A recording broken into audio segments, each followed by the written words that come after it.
सावन के महीने में कथा सुन रहे हो, आप शिव की भक्ति को जितना जितना जागृत करोगे ना, उतना उतना फल तुम्हारे जीवन में प्राप्त हो जाएगा।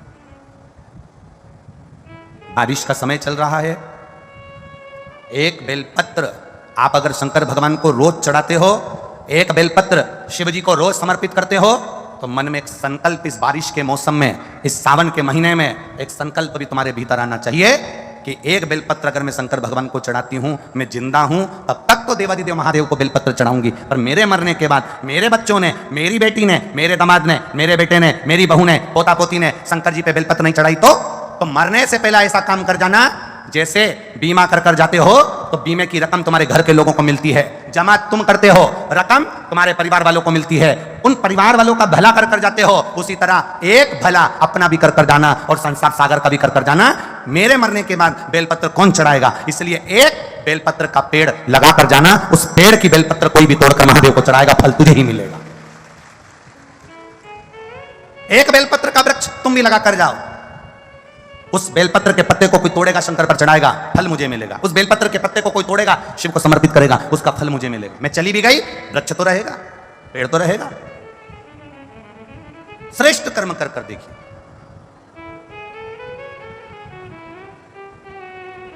और जब श्रेष्ठ कर्म हम करेंगे तो उसका सुख हमको मिलेगा, निश्चित प्राप्त होगा। ये जो पीठिका होती है, इस पीठिका में एक देखो, इसको इससे समझो। ये जो पीठिका है, ये पीठिका माता पार्वती जी का हस्त कमल है। इस पीठिका ये भगवान शंकर का शिवलिंग हो गया। ऊपर से जो जलाधारी में से एक एक बूंद पानी नीचे टपकता है, वो भगवान शंकर की 5 बेटियां जया, विषहरा, शामलीबारी, दौतली और देव। और इस पीठिका के सम्मुख में जहां से पानी नीचे गिरता है, जहां से ये जो भाग आगे जाके होता है, जहां से पानी नीचे गिरता है, इसके राइट में श्री गणेश जी, लेफ्ट में श्री कार्तिकेय जी, और मध्य में एक मोटी सी, प्रत्येक शंकर के शिवलिंग की जलाधारी में एक मोटी सी बीच में एक लाइन होती है, मोटी सी। वो स्थान अशोक सुंदरी का होता है। वो स्थान अशोक सुंदरी का होता है, उसको अशोक सुंदरी का स्थान। जब विशेष बहुत आपको लग रहा है कि यह कार्य होने वाला नहीं है, और विशेष अगर कोई कार्य, और बहुत समय अगर आपके निकल भी गए हो, बहुत समय आपका लग गया और वो कार्य नहीं हो रहा, 5 बेलपत्र अशोक सुंदरी वाली जगह पर जब आप चढ़ाएंगे तो यह डंडी का जो भाग है, ये डंडी का भाग जहां से पानी बहता है, जहां से जल बहता है, उस स्थान की ओर इस डंडी के भाग को रखेंगे। 5 बेलपत्र, एक बेलपत्र जब डंडी का भाग हमने इधर कर दिया, थोड़ा समझ लें अच्छे से, जैसे ये जलाधारी समझ लो, एक बेलपत्र अपन ने रखी, डंडी का भाग जहां से जल बह रहा है उस ओर है। दूसरी बेलपत्र हमने उठाई और दूसरी बेलपत्र की डंडी को मध्य भाग की पत्ती पर, दूसरे नंबर की पत्ती, मध्य बीच वाली पत्ती उस पर, तीसरी बेलपत्र को फिर बीच वाली पत्ती पर। इस तरह से 5 बेलपत्र हमें देवादिदेव महादेव को समर्पित करना चाहिए। 5 बेलपत्र पर अपनी 3 उंगलियां भगवान शंकर की 5 बेलपत्र पर स्पर्श, और 1 लोटा जल भगवान शंकर को पंचाक्षर मंत्र, नमः शिवाय, षडाक्षर मंत्र, ओम नमः शिवाय या श्री शिवाय नमस्तुभ्यम कहकर जल चढ़ाने की दिशा। हमने पहले भी आप लोगों से कहा, अगर विशेष कोई कामना से हम जल चढ़ाते हैं, विशेष कोई मन की बात है और वो नहीं हो रही, उसके लिए हम जल चढ़ाते हैं, तो ध्यान रखने वाला विषय है, जहां से जल बहता है उसके ठीक विपरीत में आप बैठ जाओ। जल उत्तर की ओर जा रहा है, आप दक्षिण में बैठ लो, दक्षिण में बैठकर उत्तर की ओर मुख कर लो, क्योंकि जल उत्तर की ओर जा रहा है। इधर जल जा रहा है तो आपका बैठना इधर होना चाहिए, इधर जल जा रहा है तो आपका बैठना हम जहां बैठे ऐसा होना चाहिए, इधर जल जा रहा है तो आप जैसे बैठे हो वैसा होना चाहिए। वहां बैठकर 5 बेलपत्र रखकर उंगली का स्पर्श कर पंचाक्षर मंत्र या षडाक्षर मंत्र या श्री शिवाय नमस्तुभ्यम बोलकर फिर जल की धार दोनों हाथ से देवादिदेव महादेव को अपने मन की कामना कर अशोक सुंदरी से अपने दिल की बात कहते हुए चढ़ाइए। 2 या 2.5 महीना होगा और देवादिदेव महादेव आपका वो कार्य सफल करेगा। शिव को पाने के लिए बहुत कहीं कोई आडंबर, कोई दिखावा नहीं, केवल विश्वास, केवल भरोसा शिव को। पार्वती माता ने भगवान शंकर को पाने के लिए कुछ नहीं करा, केवल शंकर के पार्थिव शिवलिंग का पूजन करा। पार्थिव लिंग बनाना, पार्थिव शिवलिंग बनाकर उसका पूजन करना, आराधना करना सुख देता।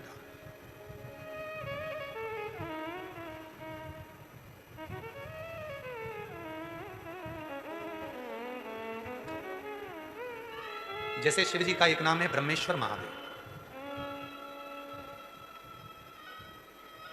ये जो ब्रह्मेश्वर महादेव का जो नाम होता है,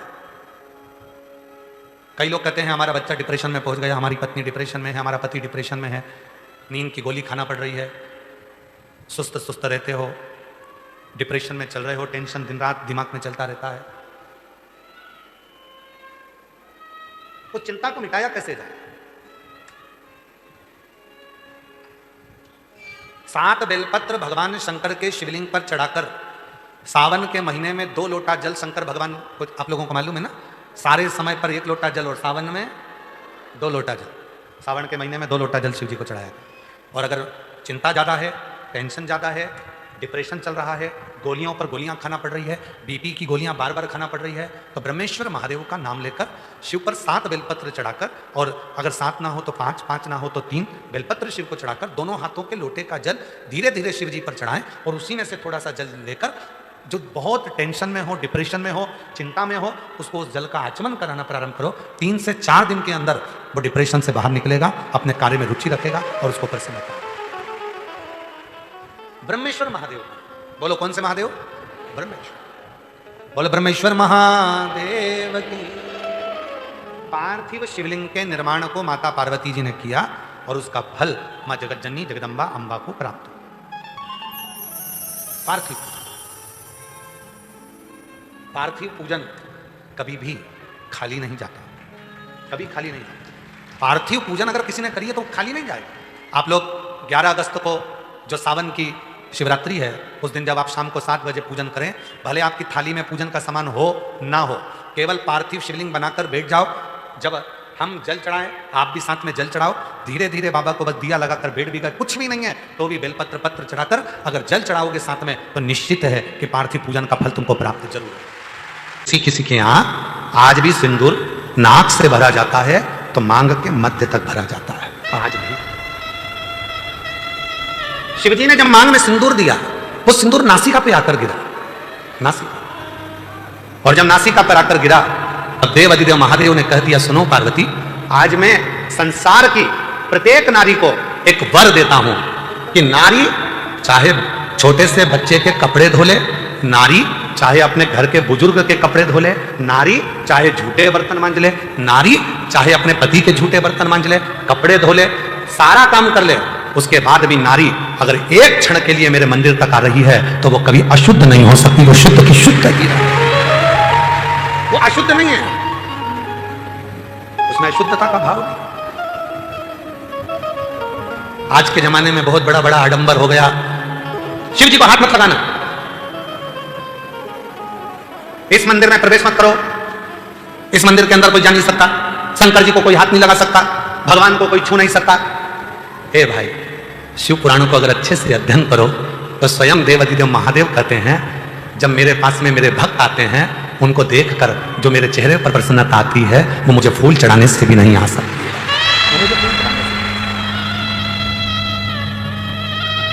ये तो अब जब मंदिर हो, सारे के सारे शंकर जी के मंदिर में भक्तों का जाना चालू हो गया, तो अब लोगों ने थोड़ा सा ये क्रम चालू कर दिया, शाम को भगवान का श्रृंगार हो जाता है, हम जल नहीं चढ़ाने देंगे, शाम को शिव जी को पानी मत चढ़ाना, शाम को शंकर जी को जल मत चढ़ाना। ये अब चालू हुआ। पहले तो मेरा भोला बाबा पेड़ के नीचे बैठा है, ओटले पर बैठा है, दरवाजा भी नहीं है, मंदिर भी नहीं है, खुले आसमान में बैठा है, रात दिन सुबह शाम जब तेरी मर्जी पड़े तब तेरे बाप के पास आ, तब तेरे शिव के पास आ, जब तेरा मन हो। एक पूजन आपको बताई थी, एक उपाय आप लोगों को बताया था, रात्रि के 9 बज के, जम के बोलो 9:15 वाला। वो ऐसा शस्त्र है, अब कई लोग उसका विरोध भी करें, सियोर वाले बाबा तो हर कुछ बता देते हैं, रात को 9:15 पर शंकर जी को जल चढ़वा रहे हैं। हे भाई, पेट दुखेगा ना तो बच्चा अपने पापा और मम्मी से ही कहेगा। बच्चे को दर्द होगा तो वो अपने माँ बाप से कहेगा। दरवाजा बजाएगा, पापा मम्मा आई, दरवाजा बजा। ये संसार का मनुष्य का बाप देव अधिदेव महादेव है। जब इसको दुख आएगा तो कहां जाएगा? किससे कहे, किसको बोलेगा?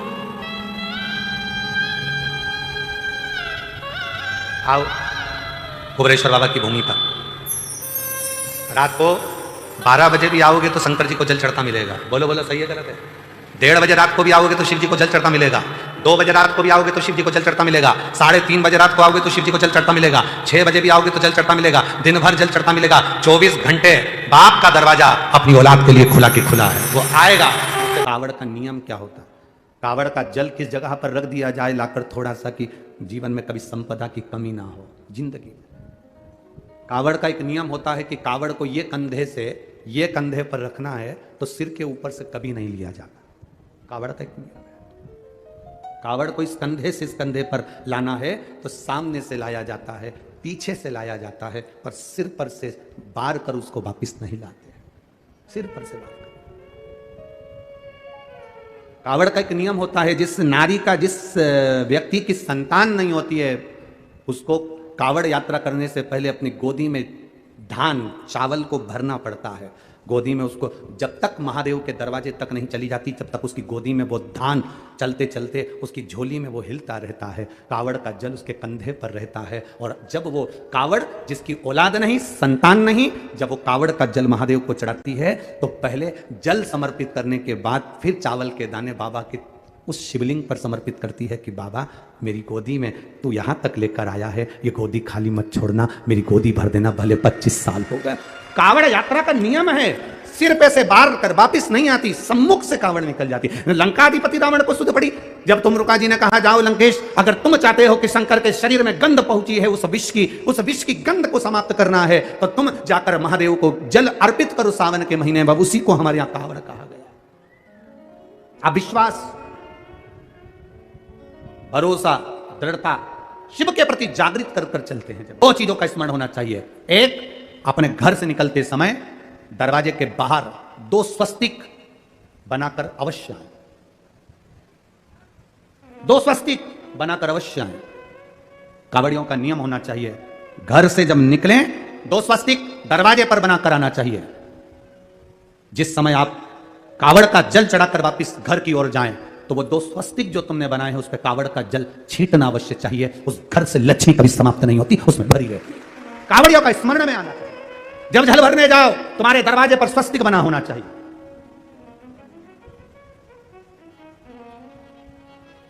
तुम्हारे दरवाजे पर 2 स्वस्तिक का स्मरण होना चाहिए। मेरा शिव, मेरे गोरा, मेरा गणेश, मेरी रिद्धि, मेरी सिद्धि, मेरे देव, नारायण, लक्ष्मी, राम, सीता, मेरे कृष्ण, मेरी राधा, सब वहीं पर विराजमान हो जाए, सर्वस्व वहीं। कावड़ियों को स्मरण होना चाहिए। और कावड़ियों को इस बात का भी स्मरण रखना चाहिए कि अपनी कावड़ यात्रा, जैसे सीहोर में तो 10-11 किलोमीटर की है, सीहोर सीवन नदी से जल भरा और 11 किलोमीटर दूर बाबा कुबेर भंडारी को चढ़ाया। आप सुल्तानगंज से भर रहे हो, हरिद्वार से भर रहे हो, आप प्रयागराज से भर रहे हो, जहां से भी आप जल भर रहे हो या अपने नजदीक से भर रहे हो, जितनी दूर तक कावड़ लेकर जा रहे हो उतनी दूर तक तुम्हारे मुख से व्यर्थ की बात ना निकलते हुए भगवान का नाम निकलना चाहिए। बोल बम का नारा है, बोल बम, बोल बम, बोल बम, बोल बम। मेरी जितनी जीजियां बैठी हैं, जितने मेरे जीजा बेटे हैं, जितनी मेरी बेटियां बैठी हैं, जितने मेरे बेटा बेटे हैं, जितने मेरे बुजुर्ग माँ बाप बैठे हैं, सावधानी से सुनिएगा। और जो आस्था चैनल पर, फेसबुक, यूट्यूब पर, सोशल मीडिया पर इस पवित्र कथा को सुन रहे हैं, वो भी सावधानी से सुन। 2 समय का किया गया भजन हमें नरक में नहीं पड़ने देता। एक, जिस समय पर अपने कुल में किसी को बच्चा हो रहा हो, बच्चा जन्म ले ले और उसकी नाल कटे, उस नाल कटने के समय पर जो भजन किया जाता है, नाल कटने के पहले, बच्चा जन्म लिया, नाल कटने के पहले जो भगवान का एक बार भी अगर नाम ले लिया तो समझ लेना कि जिंदगी में दूसरा जन्म नहीं हो सकता। भगवान का भजन। दूसरा, शिव महापुराण की कथा दूसरा समय देती है जो मां जगत जननी जगदम्बा पार्वती जी ने बताया। जिस समय पर संसार का मनुष्य अपने घर से जल लेकर, जैसे मां पार्वती जी नदी से जल भरकर, सरोवर से जल भरकर बावड़ी से जल भरकर पार्थिव शिवलिंग का पूजन करने के लिए जाती थीं, जिस समय पर संसार का मनुष्य अपने घर से जल भरकर शंकर के मंदिर तक जाता है, जितनी देर उसके हाथ में कलश रखा रहता है पानी का, उतनी देर अगर उसके मुख से 2 बार भी शिव का नाम निकल जाता है तो फिर संसार में उसका जन्म नहीं होता, वो शिव का। अब आपको और हमको इतना स्मरण नहीं है, डॉक्टर बताएगा नहीं कि बच्चे ने जन्म ले लिया है, नाल कटने वाली है, तो हम वो भजन नहीं कर पाएंगे। पर पानी का कलश तो हमारे हाथ में है, जल का लोटा तो हमारे हाथ में है। हम जब घर से निकले तब मुख से 2 बार, 5 बार, 10 बार श्री शिवाय नमस्तुभ्यं, श्री शिवाय नमस्तुभ्यं, श्री शिवाय नमस्तुभ्यं, श्री शिवाय नमस्तुभ्यं, श्री शिवाय नमस्तुभ्यं, श्री शिवाय नमस्तुभ्यं। हम कम से कम 2 बार, 5 बार, 3 बार, 4 बार, 1 बार शिव का नाम तो ले सकते। और हमने मुख से जल चढ़ाने के पहले जो नाम लिया, वही हमारे भीतर की तरंग उस जल में जाती है, शिव को चढ़ती है और शिव हमारा कल्याण करना प्रारंभ कर देते हैं। कितना सुंदर कहा है शिव महापुराण के अंतर्गत। वेद व्यास जी कहते हैं, जब जल चढ़ाने के लिए शिव के मंदिर जाओ, घर का पूरा काम कर लो, बच्चों को स्कूल भेज दो, पति का टिफिन बना दो, बुजुर्ग माँ बाप की सेवा कर लो, बुजुर्ग माता पिता को दवाई देना है तो दवाई दो, भोजन देना है तो भोजन दो, पूरा घर का काम निपटा लो, झाड़ू पोछा भी लगा लो, बर्तन भी मांज लो। और जिस समय 24 घंटे में से भी अगर 1 मिनट तुम्हें दिखे कि ये मेरा 1-1.5 मिनट खाली है, उस समय पर 1 लोटा जल भरो और शंकर के पास पहुंच। झगड़ा कर नहीं, बच्चे रो रहे हैं और तुम शिव जी के मंदिर में बैठे हो, शिव स्वीकार नहीं करे। पति आवाज लगा रहा है कोई काम के लिए और तुम शंकर के मंदिर में बैठे हो, स्वीकार नहीं। घर के बुजुर्ग माँ बाप दवाई के लिए घर पर बैठे हैं और तुम शिव के मंदिर में बैठे हो, स्वीकार नहीं हो। ये स्वीकार। बर्तन मांज लिए, भोजन बना लिया, सब्जी रोटी बना ली, सारा घर का काम कर लिया। अब कई लोग कहते हैं गुरुजी हम तो अशुद्ध हो जाएंगे, हम तो अशुद्ध हो जाएंगे। ए मेरी जीजियों, भगवान शंकर ने जब माता पार्वती जी के साथ में 7 फेरे लिए, 7 फेरे, और फेरे होने के बाद जब माता पार्वती जी के मांग में जब सिंदूर भरा गया,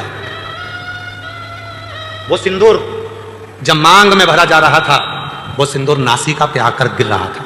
किसी किसी के यहां आज भी सिंदूर नाक से भरा जाता है तो मांग के मध्य तक भरा जाता है, आज भी।